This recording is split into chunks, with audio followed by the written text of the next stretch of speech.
Breaking news చూస్తున్నారు. Interesting development చోటు చేసుకుంది తమిళనాడు రాజకీయాల్లో. ప్రస్తుత ముఖ్యమంత్రి విజయ్ మాజీ ముఖ్యమంత్రి స్టాలిన్ ఇంటికి వెళ్లారు. దానికి సంబంధించిన విజువల్స్ మీరు చూడడం జరుగుతోంది. ఉదయనిధి స్టాలిన్ ఆయనను సాధారణంగా ఇంట్లోకి ఆహ్వానించిన విజువల్స్ మీరు చూడొచ్చు. తమిళ రాజకీయాల్లో మరో సంచలనం నమోదైంది. మాజీ ముఖ్యమంత్రి స్టాలిన్తో విజయ్ భేటీ అయ్యారు. అల్వార్పేటలోని స్టాలిన్ ఇంటికి వెళ్లారు ముఖ్యమంత్రి విజయ్. మర్యాదపూర్వకంగా స్టాలిన్ను కలిశారు విజయ్. 5 నిమిషాల్లోనే ఈ భేటీ ముగిసింది. ఇంట్రెస్టింగ్, 5 నిమిషాల్లో ఏం జరుగుతుందని చెప్పి మీరు చూడొచ్చు విజువల్స్. గవర్నర్ వర్సెస్ విజయ్ ఇష్యూలో టీవీకేకు స్టాలిన్ మద్దతుగా నిలిచారనేది తమిళనాడు వినిపించే మాట. ముఖ్యమంత్రిగా ప్రమాణ స్వీకారం తర్వాత ఫస్ట్ స్పీచ్లో స్టాలిన్ని టార్గెట్ చేశారు విజయ్. స్టాలిన్ టార్గెట్గా ఆయన చేసిన వ్యాఖ్యలు కూడా పెనుదుమారాన్ని రేపాయి. డిఎంకే ప్రభుత్వంపై విజయ్ తీవ్రమైన విమర్శలు గుప్పించారు నిన్న ప్రమాణ స్వీకార సందర్భంలో. స్టాలిన్తో భేటీ తర్వాత వైకో ఇంటికి కూడా వెళ్ళబోతున్నారు ముఖ్యమంత్రి విజయ్. విజువల్స్ మీరు చూస్తూ ఉన్నారు ఆర్టీవీ స్క్రీన్ మీద. ఇటు ముఖ్యమంత్రి విజయ్ స్టాలిన్తో భేటీ అయ్యారు. మాజీ ముఖ్యమంత్రి స్టాలిన్తో భేటీ అయ్యారు. ఆ విజువల్స్ని మీరు చూస్తూ ఉన్నారు ఆర్టీవీ స్క్రీన్ మీద. తమిళ రాజకీయాల్లో ఇంట్రెస్టింగ్ పరిణామాలు చోటు చేసుకుంటున్నాయి. నిన్న తమిళనాడు ముఖ్యమంత్రి విజయ్ అలాగే ఇన్ఫ్యాక్ట్ వాళ్ళిద్దరి మధ్య అంటే సీఎం వర్సెస్ మాజీ సీఎంగా మారిపోయింది నిన్న. తమిళనాడు కొత్త ముఖ్యమంత్రిగా టీవీకే అధినేత జోసెఫ్ విజయ్ ప్రమాణ స్వీకారం చేసిన 24 గంటలు కూడా ఇంకా గడవక ముందే ప్రతిపక్షాలు కూడా విమర్శలు గుప్పించాయి. రాష్ట్ర మాజీ ముఖ్యమంత్రి మరి ముఖ్యంగా డిఎంకే చీఫ్ ఎంకే స్టాలిన్ విజయ్ ప్రసంగాన్ని తప్పుపడుతూ ఆగ్రహాన్ని కూడా వ్యక్తం చేశారు. గత ప్రభుత్వ పనితీరు గురించి ఆయన ప్రశ్నించుకొచ్చారు. గత ప్రభుత్వ ఆర్థిక పనితీరు విమర్శించడంపై విజయ్ను స్టాలిన్ హెచ్చరించారు. అప్పులపై శ్వేతపత్రం విడుదల చేస్తామంటూ విజయ్ మాటల్ని తప్పుబట్టారు. ఆయన అబద్ధపు ప్రచారాలు ఆపారంటూ చురకలంటించడం జరిగింది. ప్రభుత్వం దగ్గర డబ్బులు లేవు అని చెప్పి వెంటనే చెప్పడం స్టార్ట్ చేయొద్దు. డబ్బు ఉంది, కావాల్సింది ప్రజలకు ఎలా ఇవ్వాలని మీ సంకల్పం, దాంతోపాటు పరిపాలించే మీ సామర్థ్యం అంటూ కూడా. దాంతోపాటు 5 ఏళ్లుగా కోవిడ్, వరద లాంటి సంక్షోభాలతో పాటు అనేకమైన ఇష్యూస్ మేము పోరాటం చేయడం జరిగింది. కేంద్ర బీజేపీ ప్రభుత్వం మీద మేము పోరాడుతూనే ఉన్నాం. మేము ఎన్నో సంక్షేమ పథకాలను అమలు చేశాం, ఎన్నున్నా కూడా మేము అమలు చేశామంటూ చెప్పుకొచ్చిన పరిస్థితి. దానికి సంబంధించిన బిగ్ బ్రేకింగ్ న్యూస్ చూస్తున్నారు. గత ప్రభుత్వం 10 లక్షల కోట్ల రూపాయల అప్పును వదిలేసి ఖజానాను ఖాళీ చేసింది అనే ఆరోపణ తన మొదటి స్పీచ్లోనే ఇవ్వడం మీద ఎంకే స్టాలిన్ కూడా రియాక్ట్ అయ్యారు. ఖజానాను వదిలేసి అంటే ఆ 10 కోట్ల అప్పులను వదిలేసి ఖజానాను ఖాళీ చేసిన ఆరోపణ తన మొదటి ప్రసంగంలో ప్రస్తావించడానికి డిఎంకే కాస్త ఆగ్రహానికి లోనైంది. అయితే నిజానికి రాష్ట్రంలో అప్పులు పరిమితంగానే ఉన్నాయి, ఎంత మేరకు చేయాలో అంతే చేశాం అంటూ కూడా నేను ఆయనే చెప్పుకొచ్చారు. ఎవరు? మాజీ ముఖ్యమంత్రి స్టాలిన్. ఆ విజువల్స్ని మీరు చూడడం జరుగుతుంది. ఆ రిక్వెస్ట్ పీసీఆర్ ఒక్కసారి పీజీఎం ఇచ్చే ప్రయత్నం చేయండి. ఆ విజువల్స్ మీరు చూస్తున్నారు. మాజీ ముఖ్యమంత్రి స్టాలిన్ అలాగే ఉదయనిధి స్టాలిన్. ఆ విజువల్ని మీరు చూడొచ్చు ఆర్టీవీ స్క్రీన్ మీద. ప్రమాణ స్వీకారం చేసిన తర్వాత మీరు విజువల్లో చూస్తే కనుక ప్రమాణ స్వీకారం చేసిన తర్వాత మాజీ ముఖ్యమంత్రి స్టాలిన్, ప్రస్తుత ముఖ్యమంత్రి విజయ్ వారిద్దరి మధ్య భేటీని మీరు చూడడం జరుగుతోంది. షాల్ కప్పి ఆయనకు సన్మానించిన సందర్భం. ఇద్దరు ఒకరినొకరు గౌరవించుకున్నారు. ఆ విజువల్స్ని మీరు చూడడం జరుగుతోంది ఆర్టీవీ స్క్రీన్ మీద. విజువల్లో మీరు ఆ బ్యాక్గ్రౌండ్లో చూస్తే కనుక అఫ్కోర్స్ ఉదయనిధి స్టాలిన్ ఇంట్రెస్టింగ్ పరిణామం. ఎందుకంటే మార్నింగే వీళ్ళిద్దరూ ఒకరొకరు పలకరించుకున్నారు. ఇద్దరు కూడా ప్రాణ స్నేహితులు ఒకప్పుడు, ఉదయనిధి స్టాలిన్ అండ్ విజయ్ కూడా.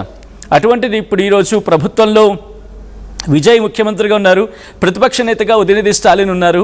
అండ్ మాజీ ముఖ్యమంత్రి స్టాలిన్ అఫ్కోర్స్ రాజకీయాలను పక్కన పెడితే ఆఖరి నిమిషంలో సపోర్ట్ ఇచ్చిన తీరు గురించి కూడా మాట్లాడుకునే సందర్భం. రాజకీయాల్లోకి వచ్చిన తర్వాత ఒకరి మీద ఒకరు విమర్శలు గుప్పించుకుంటుంటారు, ఒకరి మీద ఆరోపణలు ప్రత్యారోపణలు ఉంటూ ఉంటాయి. ఈ క్రమంలోనే అయితే ఫస్ట్ స్పీచ్లోని ప్రభుత్వ పథకాలకు మరి ముఖ్యంగా గత ప్రభుత్వం అంశాన్ని ప్రస్తావించడం స్టాలిన్కు ఆగ్రహం తెప్పించింది. నిన్న ఎప్పుడైతే డెవలప్మెంట్ చోటు చేసుకుందో ది వెరీ నెక్స్ట్ డే ఈరోజే తమిళనాడు ముఖ్యమంత్రి విజయ్ వెళ్ళి మాజీ ముఖ్యమంత్రి స్టాలిన్ను కలవడం మీరు చూడొచ్చు. ఇద్దరి మధ్య భేటీ జరిగింది. సదుద్భావంతో నవ్వుతూ మాట్లాడుకున్నారు. That is what the beauty of democracy. ఏది ఏమైనా కూడా ప్రజల గురించి, రాష్ట్రం గురించి వచ్చినప్పుడు కలిసి వెళ్లాల్సిందే. ప్రతిపక్ష నేతగా వాళ్ళ కర్తవ్యం వాళ్ళు నిర్వర్తించాలి. ప్రభుత్వంలో ఉన్నప్పుడు వీళ్ళ కర్తవ్యం వీళ్ళు నిర్వర్తించాలి. విమర్శలు ప్రతి విమర్శలు సహజం, మాటల తూటాలు పేలుతూ ఉంటాయి. అప్పుల గురించి మాట్లాడుతూ ఉంటారు, ఆస్తుల గురించి మాట్లాడుతూ ఉంటారు, ప్రభుత్వ పథకాల అమలు గురించి మాట్లాడుతూ ఉంటారు. గత ప్రభుత్వ పథకాలు అమలు చేయలేదు అని చెప్పి ప్రస్తావించే ప్రసక్తి చాలా ఎక్కువగా ఉంటుంది. శ్వేతపత్రం విడుదల చేస్తామని చెప్పి విజయ్ స్టేట్మెంట్ ఇవ్వడం, మీరిష్టం మీరు ఏదైనా ఇచ్చుకోండి కానీ గత ప్రభుత్వ పథకాలు మాత్రం అమలు చేయండి అంటూ కూడా మేము దానంతా సెట్ చేసి ఉంచాము, కేంద్ర ప్రభుత్వంతో కొట్లాడి మరి ఇటు రాష్ట్ర ప్రగతిని ముందుకు తీసుకువెళ్ళాము అంటూ కూడా స్టాలిన్ చెప్పుకొచ్చారు. ఈరోజు విషయంలో చూడొచ్చు, నిన్న ముఖ్యమంత్రిగా ప్రమాణ స్వీకారం చేశారు విజయ్. ఆ తర్వాత నిన్న నైట్ డిఎంకే కూడా వాళ్ళ ప్రతిపక్ష నేతగా ఉదయనిధి స్టాలిన్ని ఎంపిక చేసుకుంది. ఆ డెవలప్మెంట్ నిన్న చోటు చేసుకుంది. కారణం ఏంటంటే డిఎంకే నుంచి మాజీ ముఖ్యమంత్రి స్టాలిన్ ఓడిపోయిన తర్వాత ప్రతిపక్ష నేతగా వాళ్ళకున్న ఆప్షన్ ఇంకా అఫ్కోర్స్ చాలామంది ఉండొచ్చు, బట్ అప్పటికే గత ప్రభుత్వ హయాంలో డిఎంకే ప్రభుత్వ హయాంలో ఉదయనిధి స్టాలిన్ డిప్యూటీ ముఖ్యమంత్రిగా ఉన్నారు. అప్పుడే నెక్స్ట్ ముఖ్యమంత్రి ఉదయనిధి స్టాలిన్ అవ్వచ్చు అని చెప్పి ఒక ఎలివేషన్ కూడా డిఎంకేలో క్యాడర్లో కనిపించింది. సో ఆ పాయింట్ ఆఫ్ వ్యూలో చూసుకున్నా ఇటు స్టాలిన్ తర్వాత ఉదయనిధి స్టాలిన్, అఫ్కోర్స్ కరుణానిధి తర్వాత ఎంకే స్టాలిన్ తర్వాత ఉదయనిధి స్టాలిన్. సో ఈ హెరార్కీ గురించి మాట్లాడుకుంటున్నారు. అంటే డిఎంకే నెక్స్ట్ అధినేత స్టాలిన్ తర్వాత ఉదయనిధి స్టాలిన్ అర్థం వచ్చేలా అక్కడ చర్చలు కూడా జరుగుతూ ఉన్నాయి. బట్ ఆ విషయాన్ని పక్కన పెడితే ఇప్పుడు ఆ విషయంలో చూస్తే అర్థమవుతుంది వాళ్ళిద్దరి మధ్య ఎటువంటి చర్చ జరుగుతుంది అనేది. మీరు చూస్తే కనుక డిఎంకే కీ రోల్ ప్లే చేస్తుంది అనేది తమిళనాడు వినిపించే మాట. ఎందుకు వీసీకే, సిపిఐ, సిపిఎంతో పాటు ఐయుఎంఎల్ ఇంకా కీలకంగా మాట్లాడుకుంటే సిపిఐ, సిపిఎం సపోర్ట్ ఇచ్చినప్పటికీ కూడా ఇంకా 2 సీట్లు కావాల్సి వచ్చింది. 116 వరకు వెళ్ళిపోయిన తర్వాత ఇంకొక 2 సీట్లు కావాల్సి వచ్చినప్పుడు అప్పుడు ఎవరు రంగంలోకి వచ్చారు? వీసీకే. ఎందుకంటే ఐయుఎంఎల్ ఏం చెప్పింది, మేము డిఎంకేతో కూటమిలో ఉన్నాం, డిఎంకేతోనే ఉంటాం, డిఎంకేతోనే మేము కంటిన్యూ అవుతాం అని చెప్పుకొచ్చింది. కానీ కట్ చేస్తే ఇప్పుడు ఇక్కడ టీవీకేకి మద్దతు ఇవ్వను అని చెప్పుకొచ్చింది.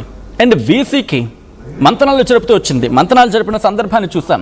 సో ఆఖరికి ఇదే క్రమంలో డిఎంకే ఒక స్టేట్మెంట్ ఇచ్చింది, ఇటు తమిళనాడులో నెక్స్ట్ ఎలక్షన్స్కి మేము ఛాన్స్ ఇవ్వము, ఇంకా ఎలక్షన్స్ జరగనివ్వము. అంటే ఈ సినారియోలో ఇప్పుడు జరుగుతున్న ఈ పరిస్థితుల్లో ఇంకొక ఎలక్షన్కి తమిళనాడు సిద్ధంగా లేదు అని అర్థం వచ్చేలా మాట్లాడుకొచ్చింది.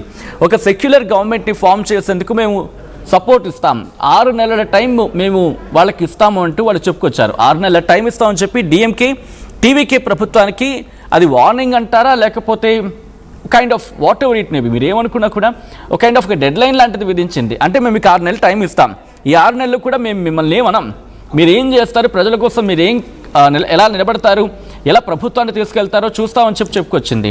అలా అన్న డిఎంకే నిన్న ముఖ్యమంత్రిగా ప్రమాణ స్వీకారం చేసే సందర్భంలో విజయ్ ఒక మాట అన్నాడు, శ్వేతపత్రం రిలీజ్ చేస్తాను, దాంతోపాటు 10 లక్షల కోట్ల అప్పు గురించి అంటూ ప్రస్తావించడం డిఎంకేకు అఫ్కోర్స్ కాలుతుంది. ఎవరికైనా డిఎంకే కూడా బహుశా అదే అయినట్టుంది. వెంటనే ఎంకే స్టాలిన్ రియాక్ట్ అయ్యారు.